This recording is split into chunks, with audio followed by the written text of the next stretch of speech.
Hello friends, welcome back in your favorite channel. I am Preeti, your host and educator, and you all are watching your favorite channel that is Easy Way to Learn with Preeti. तो चलिए student आज हम start करने जा रहे हैं class 6 NCERT supplementary reader a pact with the sun chapter 3 the shepherd treasure. देखिए shepherd क्या होता है? सैफर्ड मीन्स गडरिया। तो एक सैफर्ड की स्टोरी है ये, और ट्रेजर होता है खजाना। A poor shepherd once lived in Iran, यानी एक गरीब सैफर्ड था जो कि ईरान में रहता था। उसकी स्टोरी है ये। दो अनएजुकेटेड, यानी यद्यपि वो अनएजुकेटेड था, अनपढ़ था। He was very wise and helpful, फिर भी वो बहुत बुद्धिमान भी था और बहुत ज्यादा हेल्पफुल, यानी सबकी हेल्प करने के लिए भी वो रेडी रहता था। The king decided to meet him in disguise.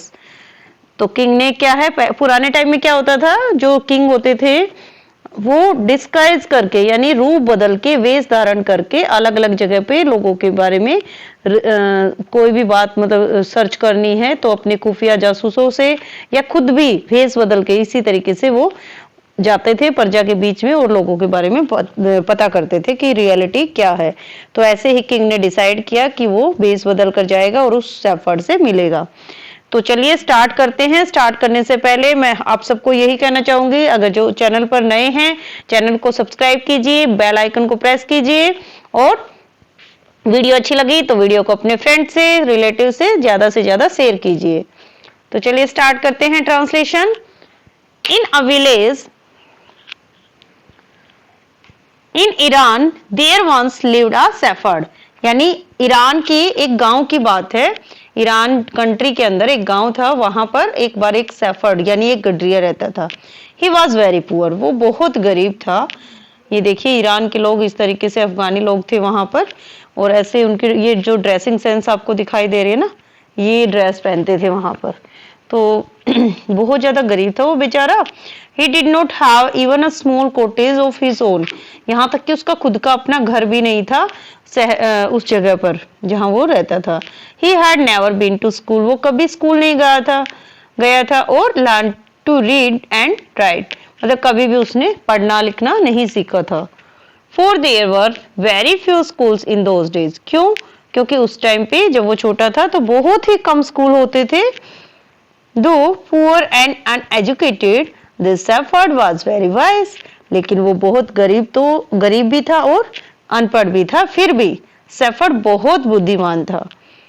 He understood people's sorrows and troubles, वो लोगों के दुख को, लोगों की मुसीबतों को समझता था, मतलब उनको फील करता था वो। And help them face their problems with courage and common sense, और लोगों की हेल्प भी करता था जिससे वो अपनी प्रॉब्लम्स को पूरे साहस के साथ और बुद्धिमानी के साथ उसका सामना करते हुए आगे बढ़ते थे। Many people came to him for advice, अब बहुत से लोग तो उसके पास उसकी सलाह के लिए, उसकी एडवाइस के लिए उसके पास आते रहते थे। Soon he became famous for his wisdom and friendly nature, जल्दी ही वो जो है उसकी बुद्धिमानी के लिए और उसके फ्रेंडली नेचर, उसके दोस्ताना व्यवहार की वजह से वो बहुत ज्यादा फेमस हो गया था, प्रसिद्ध हो गया था। The king of that country heard about him, अब उस कंट्री के जो राजा थे उन्होंने उसके बारे में सुना। अब किसी की बहुत ज्यादा तारीफ होती है, वाह वाह होती है हर जगह पे, तो ये खबर उड़ते उड़ते राजा के पास भी पहुंच गई। And thought of meeting him, और राजा ने सोचा कि मुझे इससे मिलना चाहिए। Disguised as a shepherd and riding on a mule, mule क्या होता है? खच्चर, घोड़े जैसा ही होता है ये भी। पुराने टाइम में जो मतलब डोंकी होते हैं, सेम एज यहाँ ये जो म्यूल है, उनको भी इधर उधर सामान ढोने के लिए और लोग इधर उधर जाने के लिए यूज करते थे। तो अब वो वेश बदल कर एक खच्चर के ऊपर बैठ के और सैफर्ड के पास जाता है एज अ सैफर्ड, यानी वो भी एक दूसरा सैफर्ड का ही रूप धारण करके खच्चर के ऊपर बैठकर जाता है। One day the king came to the cave where the wise shepherd lived, एक दिन जो है राजा वहीं पर पहुंच जाता है जहां पर वो बुद्धिमान सैफर्ड रहता था।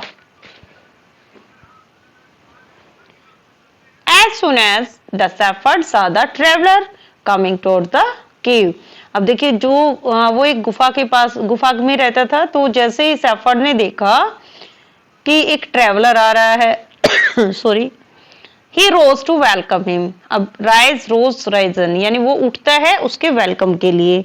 ही took the tired traveller inside the cave, वो उस थके हुए ट्रेवलर को अंदर लेकर जाता है गुफा के। And gave him water to drink and share of his own meagre meal. अब वो जो शेफर्ड था, तो जो किंग शेफर्ड था, अब उसका वेलकम तो करता ही है, उसको पानी भी देता है, और उसके पास जो मीगर मील यानी बहुत थोड़ी सी मात्रा में जो उसके पास खाना था, मील मीन्स भोजन, वो उसी को शेयर करता है। The king rested for the night in the cave and was greatly impressed by the shepherd hospitality and wise conversation. अब जो राजा था वो रात को उसी गुफा में, जहां पर वो गडरिया रहता था, वहीं पर रेस्ट करता है, और बहुत ज्यादा इम्प्रेस भी होता है उस गडरिये की। हॉस्पिटलिटी होता है किसी की आओ भगत करना, स्वागत करना, एंड वाइज कन्वर्सेशन, और जो बात करते हैं दोनों आपस में, तो उसकी बातों से ही राजा को उसकी बुद्धिमत्ता के बारे में पता चल गया था, क्योंकि राजा भी तो बहुत ज्यादा माइंडेड होते हैं, वो दूर से ही कैच कर लेते हैं लोगों की बातों को। Shepherd was able to make out that his visitor was none other than the king. Shepherd जो है वो भी मतलब इस बात को पहचान गया था कि जो विजिटर आया है वो और कोई नहीं, राजा ही है। The king made the wise shepherd governor of a small district. अब जो है राजा उसी बुद्धिमान शेफर्ड को एक डिस्ट्रिक्ट का गवर्नर बना देता है।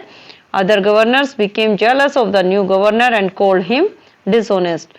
दूसरे जो गवर्नर थे वो उस न्यू गवर्नर से जलते हैं और कॉल्ड हिम डिसऑनेस्ट, और उसको डिसऑनेस्ट यानी बेईमान बोलते हैं। Though still tired the king decided to depart the next morning. अब जो है अभी राजा थका हुआ था, तो उसने डिसाइड किया कि वो कल सुबह जाएगा, वहां से डिपार्ट होता है किसी जगह से जाना। He said many thanks for your kindness to a poor traveller, I have a long way to go, permit me to leave. अब वो उसका धन्यवाद करता है कि आपकी दयालुता के लिए बहुत बहुत धन्यवाद, और मुझे बहुत लंबा जाना है, तो मुझे जाने की आज्ञा दीजिए। Looking straight into the eyes of his guest, the shepherd replied, thank you your majesty for paying me the compliment of a visit.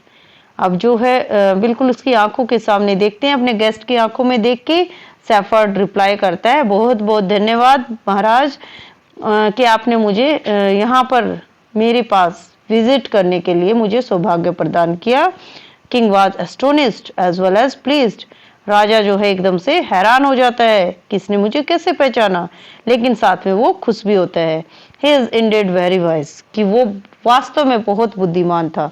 He thought to himself, उसने अपने आप सोचा, I need people like him to work for me, कि मुझे ऐसे लोगों की जरूरत है जो लोगों को ऐसे ही भाप ले, देखते ही पहचान ले।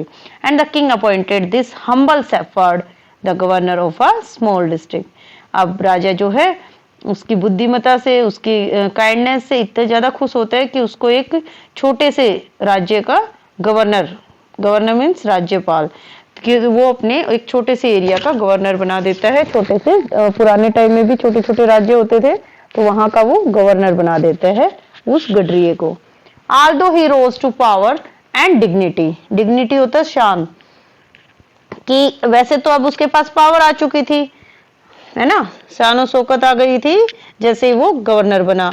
The shepherd remained as humble as ever, लेकिन अभी भी शेफर्ड जो है उतना ही हम्बल नेचर के साथ रहता है, विनम्र रहता है लोगों के साथ जितना वो पहले था। People loud and honoured him for his wisdom.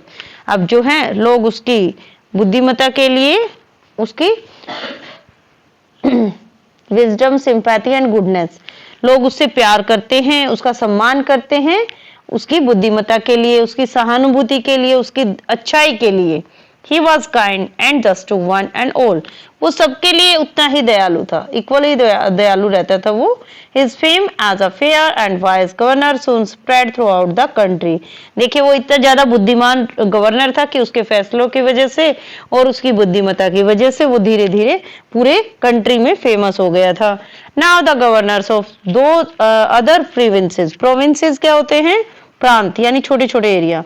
Grew terribly jealous of him. अब जो दूसरे प्रांत थे, दूसरे जो राज्य थे, उनके जो राज्यपाल थे वो उससे जेलस फील करने लग गए थे. And began to talk to the king against him. उन्होंने जो है राजा को उसके खिलाफ भड़काना स्टार्ट कर दिया. दे सेड, वो कहते हैं, he is very dishonest and keeps for himself part of the money. कहते हैं कि वो तो बहुत ज्यादा डिसऑनेस्ट है, बेईमान है, और वो अपने लिए अलग से पैसा इकट्ठा करके रखता है. That he collect as tax from the people, कि वो जो लोगों से टैक्स वसूलता है वो अपने लिए अलग से उस पैसे को जोड़ कर रखता है. Why did he always carry with him? They added on an iron chest. वो हमेशा से ही अपने, अब जो है वो बताते हैं, क्योंकि वो सब जेलस फील करने लग गए थे ना, जितने भी दूसरे प्रांत के जो राज्यपाल थे वो राजा को उस गडरिये के खिलाफ भड़काने की कोशिश करते थे कि बताइए, वो हमेशा एक लोहे का जो बॉक्स है वो अपने पास, एक लोहे के बॉक्स को अपनी छाती से चिपका कर रखता है. क्यों? Perhaps he carried it in it the treasure that he had secretly collected. शायद उसने कोई चोरी छुपे कुछ खजाना छुपा कर रखा है जिसको वो हमेशा छुपा कर रखता है. After all they said mockingly he was an ordinary shepherd and could behave no better. वो कहते हैं वो तो एक आम शेफर्ड ही तो है, उसको ज्यादा थोड़ी ना पता है, तो वो उसका मजाक बनाने के लिए इस तरीके से राजा को बताते हैं. अब देखिए, the new governor was called to the palace. Palace means महल. नए गवर्नर को जो है महल में बुलाया जाता है. He was ordered to explain why he always carried an iron chest. उससे पूछा जाता है कि वो हमेशा आयरन चेस्ट को अपने पास क्यों रखता है. The chest contain no gold और सिल्वर. अब देखते हैं उसमें बॉक्स में क्या था. उसमें कोई गोल्ड नहीं, कोई सिल्वर नहीं, क्या था फिर. At first, the king did not pay attention to these reports, but how long could he ignore these governors and their endless stories about the shepherd? देखिए, स्टार्टिंग में जो राजा को उसके खिलाफ, गडरिये के खिलाफ जब जो है बताया जाता है, राजा पहले तो उन सब बातों को इग्नोर करता है, ध्यान नहीं देता कि ये तो ऐसे ही बोल रहे हैं, जो भी रिपोर्ट उसके सामने लाई जाती है. लेकिन धीरे धीरे वो उन लोगों की जो भी बातें थी वो कभी खत्म ही नहीं होती थी. शेफर्ड के बारे में जो भी वो स्टोरी बताते थे, तो आखिर में वन थिंग वाज सर्टेन, एक बात तो निश्चित थी. द किंग डिस्कवर्ड, राजा ने जो देखी, सोची, खोजी. The new governor didn't carry N iron chest with him all the time. जो नया गडरिया था वो हमेशा ही अपने साथ एक आयरन चेस्ट तो रखता था. अब तो राजा को भी जो है डाउट हो गया था कि ऐसा कुछ तो हुआ है, क्योंकि जो न्यू शेफर्ड था, न्यू गवर्नर था, जो न्यू गवर्नर था वो हमेशा अपने साथ एक आयरन चेस्ट तो रखता ही था हर वक्त. So one day the new governor was summoned. अब समन होता है बुलावा भेजना, है ना, जो कानून की तरफ से, यानी अब पुराने टाइम में कौन रूल्स बनाता था, राजा बनाता था, तो वहां से समन भेजा गया टू द पैलेस, महल की तरफ से. He came riding, महल को, he came riding on his camel.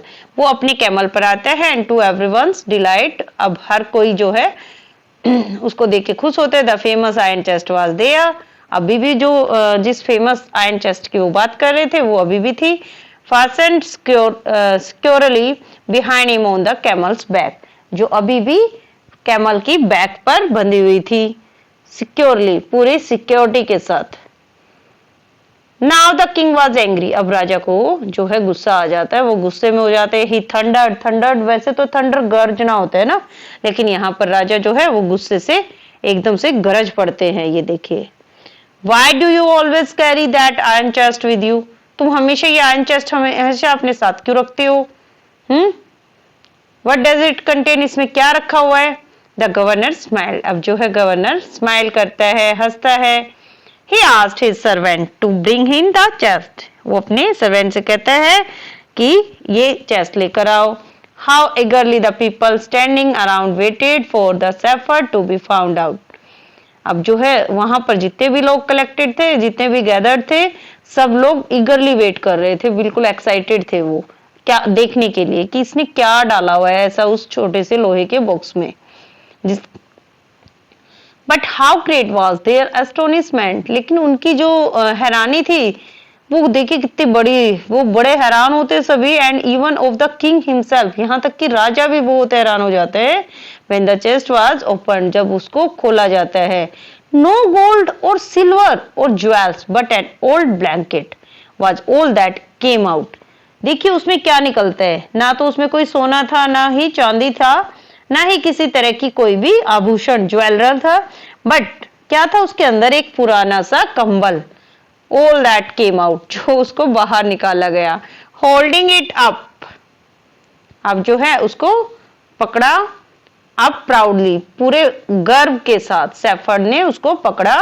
This my dear master is my only treasure, वो कहते हैं मेरे प्यारे महाराज, मेरे मालिक, सिर्फ मेरा यही एक ट्रेजर है। I always carry it with me, मैं हमेशा इसको अपने साथ कैरी करता हूँ।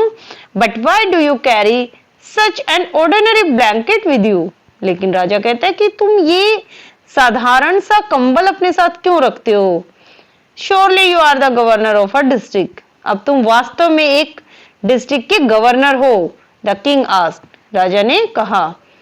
To which the shepherd replied with quiet dignity, अब जो है उसके लिए सेफर्ड बिल्कुल शांति के साथ, शान के साथ रिप्लाई करता है, this blanket is my oldest friend, ये जो ब्लैंकेट है ये मेरा बहुत पुराना फ्रेंड है। It will still protect me if at any time your majesty should wish to take away my new clothes.